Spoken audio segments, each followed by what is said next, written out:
അൻവർ വലിയ വ്യവസായിയാണ്. ആ വ്യവസായിയുടെ പണത്തിൽ നോക്കിയിട്ടാണ് UDF അദ്ദേഹത്തെ എടുക്കുക. അദ്ദേഹത്തെ UDF ഇതുവരെ എടുത്തിട്ടില്ല. അദ്ദേഹം വിഷ്ണു അറിഞ്ഞിട്ടില്ല എന്ന് തോന്നുന്നു. UDF ഭാഗമല്ല. അദ്ദേഹത്തെ UDF എടുക്കുന്ന കാര്യത്തെക്കുറിച്ച് ചർച്ച മാത്രമേ നടക്കുന്നുള്ളൂ. പിന്നെ ഇത് പറയുന്നതാരാ? BJP നേതാവാണ്. BJP ആരാണ്? ഏറ്റവും വലിയ കച്ചവടക്കാരനെ BJP അധ്യക്ഷനാക്കി വെച്ചിട്ടുണ്ട്. രാജീവ് ചന്ദ്രശേഖർ എന്ന് പറഞ്ഞ ഒരു കച്ചവടക്കാരനാണ് ഇന്ന് BJP അധ്യക്ഷൻ. അയാൾ RSSൻ്റെ സംഘചാലകമായിട്ടില്ല, അല്ലെങ്കിൽ RSS ദണ്ഡ പിടിച്ചിട്ടില്ല, BJP പ്രവർത്തിച്ചിട്ടില്ല, ABP പ്രവർത്തിച്ചിട്ടില്ല, ഒരു സംഘടനയിലും പ്രവർത്തിച്ചിട്ടില്ല. ഒരു കച്ചവടക്കാരനായിരുന്നു. വേറെ ഏതോ ജനതാ പാർട്ടിയിൽ നിന്ന് ഒരു സുപ്രഭാതത്തിൽ ഇതിലേക്ക് വന്നു. അദ്ദേഹത്തെയാണ് ഈ പാർട്ടി പണത്തിൻ്റെ മാത്രം അടിസ്ഥാനത്തിൽ ഒരു പാർട്ടിയുടെ സംസ്ഥാന അധ്യക്ഷനാക്കി. ആ പാർട്ടിയുടെ നേതാവ് PV അൻവറിനെക്കുറിച്ച് പറയുന്നത് നമുക്ക് നല്ല തമാശയായി തോന്നും. കുഴപ്പമില്ല.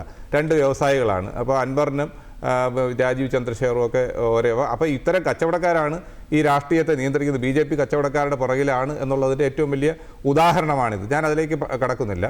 പിന്നെ പ്രിയങ്ക ഗാന്ധിയെക്കുറിച്ച്, പ്രിയങ്ക ഗാന്ധി അവിടെ മത്സരിച്ച് വിജയിച്ചത് നരേന്ദ്രമോദി പ്രധാനമന്ത്രിയേക്കാൾ വലിയ ഭൂരിപക്ഷത്തിലാണ് അവിടെയുള്ള ജനങ്ങൾ പ്രിയങ്ക ഗാന്ധിക്ക് അംഗീകാരം കൊടുത്തത്. അവിടെ ദുരന്തമുണ്ടാകുമ്പോൾ കഴിഞ്ഞ നമുക്ക് ഓർമ്മയുണ്ട്. ഇപ്പോൾ വയനാട് ദുരന്തം ഉണ്ടായപ്പോൾ അവിടെ ആദ്യം ഓടിയെത്തിയത് രാഹുൽ ഗാന്ധിയാണ്. ആ പ്രദേശത്തെ അവിടെ എത്ര ആളുകൾക്ക് വീട് വെച്ച് കൊടുക്കുക, എത്ര ആളുകൾക്ക് ഇൻഡിവിഡുവലായി രാഹുൽ ഗാന്ധിയും പ്രിയങ്ക ഗാന്ധിയും ചെയ്തിട്ടുള്ള സഹായങ്ങൾ ആ പ്രദേശത്തെ ജനങ്ങൾക്കറിയാം. അവിടെ MP സാന്നിധ്യം തീർച്ചയായിട്ടും ഉണ്ട് എന്നുള്ള അത് അവിടെയുള്ള ജനങ്ങളോട് ചോദിച്ചാൽ അറിയാം.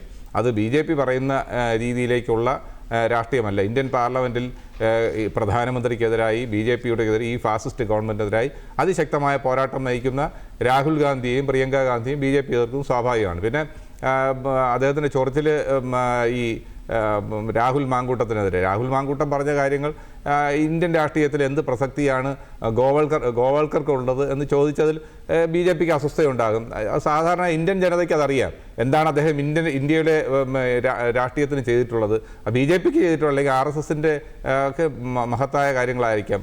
അല്ലെങ്കിൽ സവർക്കറെ ഇന്ത്യൻ ജനത കാണുന്നത് അദ്ദേഹം ഗാന്ധി വധക്കേസിലെ പ്രതിയായിട്ടാണ്. അദ്ദേഹം ഗാന്ധി വധക്കേസിലെ പ്രതിയായിരുന്നു. BJPക്ക് വീര സവർക്കറായിരിക്കാം. അതിപ്പോൾ രാഹുൽ മാങ്കൂട്ടം അംഗീകരിക്കണമെന്നോ കോൺഗ്രസ് അംഗീകരിച്ച് കൊടുക്കണമെന്ന് പറഞ്ഞാൽ നടക്കാത്ത കാര്യമാണ്. അത് അദ്ദേഹം എതിർത്തുകൊണ്ടിരിക്കും. കോൺഗ്രസ് എതിർക്കും, അവരുടെ രാഷ്ട്രീയത്തെ എതിർക്കും. ആ രാഷ്ട്രീയത്തെ എതിർക്കും. അവിടെ ഏതെങ്കിലും പേര് കൊടുത്ത് ഒരു ഇന്ത്യൻ പ്രധാനമന്ത്രിയുടെ പേര് കൊടുക്കുന്നത് പോലെ അല്ല ഇന്ത്യയിലെ ഏതെങ്കിലും ഒരു രാഷ്ട്രീയ പ്രസ്ഥാനത്തിൻ്റെ നേതാവിന് ഒരു പൊതുസ്ഥാപനത്തിന് പൊതു ഫണ്ട് ഉപയോഗിച്ചുള്ള ഒരു സ്ഥാപനത്തിന് പേര് കൊടുക്കുന്നത്. അതിനെ രാഷ്ട്രീയമായി എതിർക്കും. അതിനെ ഒരു വ്യക്തിപരമായ വിരോധമായി കൊണ്ട് കാലുവെട്ടും തലവെട്ടും എന്നൊക്കെ പറഞ്ഞാൽ അതങ്ങ് ഉത്തരേന്ത്യയിൽ പറഞ്ഞാൽ മതി, കേരളത്തിൽ നടക്കില്ല എന്നുള്ള കാര്യം വ്യക്തമാക്കട്ടെ. അപ്പോൾ അത്തരം രീതിയിലേക്കുള്ള ഒരു രാഷ്ട്രീയമൊന്നും, ആളുകളെ തലവെട്ടുന്ന രാഷ്ട്രീയം. പിന്നെ എന്താണ് നിലമ്പൂരിലെ ജനത BJPക്ക് എന്ത് പ്രസക്തിയാണ് ആ തെരഞ്ഞെടുപ്പിലുള്ളത്?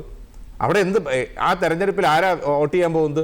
അവിടെ ഇപ്പോൾ ലീഗിനെതിരെ അങ്ങനെ അങ്ങ് പറഞ്ഞാൽ ഇന്ത്യയുടെ മതേതരത്വം കാത്തു സൂക്ഷിക്കാൻ വേണ്ടി കേരളത്തിൽ ബാബറി മസ്ജിദ് തകർത്തപ്പോൾ പോലും ഈ രാജ്യത്ത് അല്ലെങ്കിൽ കേരളത്തിൽ ഒരു രീതിയിലുള്ള കലാപം ഉണ്ടാകാതെ കാത്തു സൂക്ഷിച്ച ഒരു രാഷ്ട്രീയ പ്രസ്ഥാനം, അതിന് മുഖ്യമായ പങ്ക് വഹിച്ച ഒരു രാഷ്ട്രീയ പ്രസ്ഥാനം, ഒരു മതേതരത്വ നിലപാട് എന്നും എടുത്തിട്ടുള്ള ഒരു രാഷ്ട്രീയ പ്രസ്ഥാനം അത് ലീഗാണ്.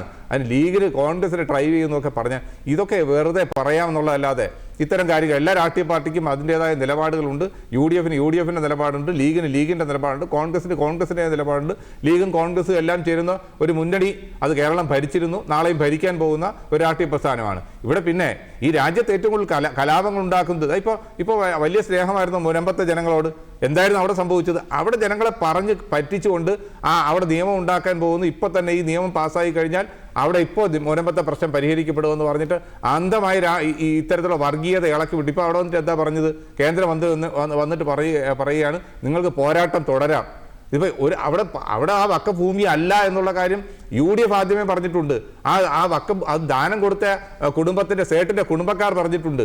ഇതെല്ലാം പറഞ്ഞുകൊണ്ടിരിക്കുക കേരളത്തിലെ ഇടതുപക്ഷവും പിണറായി വിജയൻ്റെ ഗവൺമെൻറ്റും BJPയും തമ്മിലുള്ള ഒരു വർഗീയതയെ താലോലിക്കാനുള്ള അല്ലെങ്കിൽ വർഗീയതയുടെ പേരിൽ വോട്ട് കിട്ടാനുള്ള രാഷ്ട്രീയമാണ് അവിടെ കളിച്ചുകൊണ്ടിരിക്കുന്നത്. അല്ല, എനിക്ക് പറയാനുള്ള കാര്യം പറഞ്ഞിട്ട് പോവാം. അപ്പോൾ ഇത്തരം രാഷ്ട്രീയം നടക്കുമ്പോൾ ഇപ്പം നമുക്കറിയാം നമ്മുടെ രാജ്യത്ത് ഈ 4500ഓളം ക്രൈസ്തവ ദേവാലയങ്ങൾ ആക്രമിക്കപ്പെട്ട രാജ്യമാണ് ഈ ഗവൺമെൻറ് അധികാരത്തിൽ, ദേശീയ ഗവൺമെൻറ് അധികാരത്തിൽ വന്നതിന് ശേഷമുള്ളത്. ഇപ്പം ജബൽപൂരിൽ എന്താണ് ഇന്നും കൂടി നമ്മൾ കണ്ടില്ല, ഉത്തരാഖണ്ഡ് ഡെറാഡൂണിൽ ഒരു ക്രൈസ്തവ ദേവാലയം ആക്രമിച്ച് തല്ലി തകർത്തിരിക്കുന്ന ഒരവസ്ഥയുണ്ട്. അപ്പൊ ഈ രീതിയിൽ രാജ്യത്ത് വർഗീയ കലാപങ്ങൾ ക്രൈസ്തവ ജനവിഭാഗങ്ങൾക്കെതിരെ അല്ലെങ്കിൽ ന്യൂനപക്ഷങ്ങൾക്കെതിരെ വേട്ട നടക്കുന്ന ഒരു രാജ്യത്താണ് നമ്മൾ ജീവിക്കുന്നത്. അവിടെയാണ് ഞങ്ങളിപ്പോൾ ന്യൂനപക്ഷത്തെ സ്നേഹിക്കും, ഞങ്ങൾ അങ്ങനെ ചെയ്യും ഇങ്ങനെ ചെയ്യും. ഈ രാജ്യത്തെ ഏറ്റവും വലിയ വർഗീയ പാർട്ടി എന്ന് പറയുന്നത് BJP ആണ്. അല്ലാതെ മറ്റ് ഏതെങ്കിലും പാർട്ടികളെ വർഗീയ പാർട്ടി എന്ന് ആരോപിച്ചുകൊണ്ടൊന്നും കാര്യമില്ല. യഥാർത്ഥ വർഗീയത. പിന്നെ പിന്നെ ശ്രീ എം ജയചന്ദ്രൻ പറഞ്ഞ ചില കാര്യങ്ങൾ, ഞാൻ പറഞ്ഞ കാര്യങ്ങൾ ഞാൻ മാധ്യമ വാർത്തയെ കോട്ട് ചെയ്താണ് പറയുന്നത്. അദ്ദേഹം പറഞ്ഞത് അദ്ദേഹത്തിന്റെ നിലപാടായിട്ടാണ് പറഞ്ഞത്. ഇവിടെ ജോയി നല്ല സ്ഥാനാർത്ഥിയായിരിക്കും, ജോയിയുടെ പേര് വന്നിട്ടുണ്ട്, ജോയിയുടെ പേര് ഒരാൾ പിന്താങ്ങുന്നു, അത് അടുത്ത് ആര്യാന ഷൗക്കത്തിന്റെ പേര് മറ്റൊരു അദ്ദേഹത്തിന്റെ അഭിപ്രായം അദ്ദേഹം പറഞ്ഞത് അത് രാഷ്ട്രീയമായി അദ്ദേഹം പറഞ്ഞ കാര്യമാണ്. ഏതെങ്കിലും മാധ്യമ വാർത്തകളെ കോട്ട് ചെയ്തിട്ട് അദ്ദേഹം പറഞ്ഞത്. പക്ഷെ ഞാൻ പറഞ്ഞത് ഇതൊരു മാധ്യമത്തിൽ അദ്ദേഹം പറഞ്ഞ പോലെ ഒരു മാധ്യമത്തിൽ വന്ന വാർത്തയാണ് ഞാൻ കോട്ട് ചെയ്തത്. അത് എന്റെ അഭിപ്രായമല്ല. അവിടെ ആരെ സ്ഥാനാർത്ഥിയാക്കണമെന്ന് തീരുമാനിക്കേണ്ടത് അത് ഇടതുപക്ഷമാണ്, ഒരുപക്ഷെ അത്തരം കാര്യങ്ങൾ പറയുമ്പോൾ അത് എന്റെ കുഴപ്പമല്ല. നിങ്ങൾ ഏതെങ്കിലും മാധ്യമ വാർത്തയെ കോട്ട് ചെയ്തുകൊണ്ട് കോൺഗ്രസ് ഇന്നയാൾ സ്ഥാനാർത്ഥിയാകും എന്ന് പറയുന്ന ഒരു വിഡ്ഢിത്തമുണ്ടല്ലോ, അത് തുറന്നു കാണിക്കാൻ വേണ്ടിയാണ് ഞാനൊരു മാധ്യമത്തിൽ വന്ന ഈ വാർത്ത. അല്ലാതെ ഞാൻ അവിടെ മന്ത്രി മുഹമ്മദ് റിയാസിനെ തോപ്പിക്കാൻ വേണ്ടി അവിടെ ഒരാളെ സ്ഥാനാർത്ഥിയാക്കുമെന്ന് അല്ലെങ്കിൽ അദ്ദേഹത്തെ രാഷ്ട്രീയത്തെ ഇങ്ങനെ വിലയിരുത്തിയൊന്നല്ല. ഒരു മാധ്യമ വാർത്ത തന്നെയാണ് ഞാനും കോട്ട് ചെയ്തത്. മറുപടി പറയാം. അല്ലേ, ഞങ്ങൾക്കിവിടെ കോൺഗ്രസിൻ്റെ മതേതര സർട്ടിഫിക്കറ്റിൻ്റെ ആവശ്യമൊന്നുമില്ല. ഞങ്ങൾ ഹിന്ദുത്വ ആശയങ്ങൾ മുറുകെ പിടിച്ചുകൊണ്ട് ഈ രാജ്യത്ത് ദേശീയ ബോധത്തോടുകൂടി കാശ്മീർ മുതൽ കന്യാകുമാരി വരെ പ്രവർത്തിക്കുന്ന ഒരു പാർട്ടി തന്നെയാണ്. ഞങ്ങൾക്കതിന് കോൺഗ്രസിൻ്റെ ഒരു സർട്ടിഫിക്കറ്റും വേണ്ട. ഇന്ത്യ മഹാരാജ്യത്തെ വിഭജിച്ച് സ്വന്തമായി രാജ്യമുണ്ടാക്കിയ അതേ മുസ്ലിം ലീഗ്, സാക്ഷാത് ജവഹർലാൽ നെഹ്റു തന്നെ ഒരു കാലത്ത് ചത്ത കുതിര എന്ന് പറയുന്നതിന് ജീവൻ കൊടുത്തവരാണ് ഇവിടെയുള്ള കോൺഗ്രസ്സുകാർ എന്നുള്ള കാര്യത്തിൽ ഒരു സംശയവും വേണ്ട. പിന്നെ മലബാർ മേഖലയിൽ യു ഡി എഫിന് എപ്പോഴും മുസ്ലിം ലീഗിന് തന്നെയാണ് അപ്രമാദിത്വമുള്ളത്. അതിനൊരു സംശയവും വേണ്ട. കോൺഗ്രസ് അവിടേക്ക് രണ്ടാം കക്ഷിയാണ്. ഈ ലീഗില്ലാതെ എവിടെയെങ്കിലും മലബാർ മേഖലയിൽ തൃശ്ശൂർ, ചാവക്കാട് മുതൽ പിന്നെ അങ്ങോട്ട് എവിടെയെങ്കിലും കോൺഗ്രസിന് കെട്ടിവെച്ച കാശ് കിട്ടുമോ? അതുകൊണ്ടല്ലേ രാഹുൽ ഗാന്ധിയും പ്രിയങ്ക ഭദ്രയുമൊക്കെ വയനാട് വന്ന് മത്സരിക്കുന്നത്. വയനാട് മാത്രമല്ലല്ലോ 3 അസംബ്ലി ഉള്ളത്, മലപ്പുറത്താണ് 3 അസംബ്ലി ഉള്ളത്, ബാക്കി 1 കോഴിക്കോട്.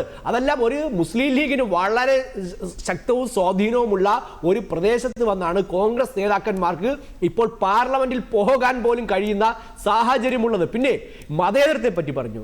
ഇവരുടെ മുസ്ലിം ലീഗിന്റെ നേതാവുണ്ടല്ലോ സാദിഖ് അലി തങ്ങൾ ഇപ്പോഴത്തെ നൂറ്റാണ്ടുകളോളം മതസംഘർഷങ്ങളുടെ ഭാഗമായി തുർക്കിയിൽ അടച്ചുപൂട്ടിയിരുന്ന ക്രൈസ്തവരുടെ ഹാഗിയ സോഫിയ പള്ളി തുറന്ന് എൽദോഗന്റെ സർക്കാർ ഇസ്ലാമികവാദികൾക്ക് തുറന്നു കൊടുത്തു. ലോകത്തിലെ ക്രൈസ്തവരുടെ ഏറ്റവും വലിയ ആരാധനയുമാണ്.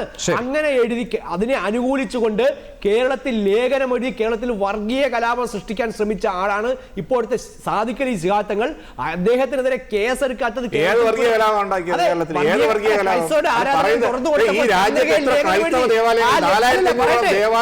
താങ്കൾ പറഞ്ഞപ്പോൾ ഞാൻ ഇടപെട്ടില്ല. ഇടയ്ക്ക് കയറുന്നത്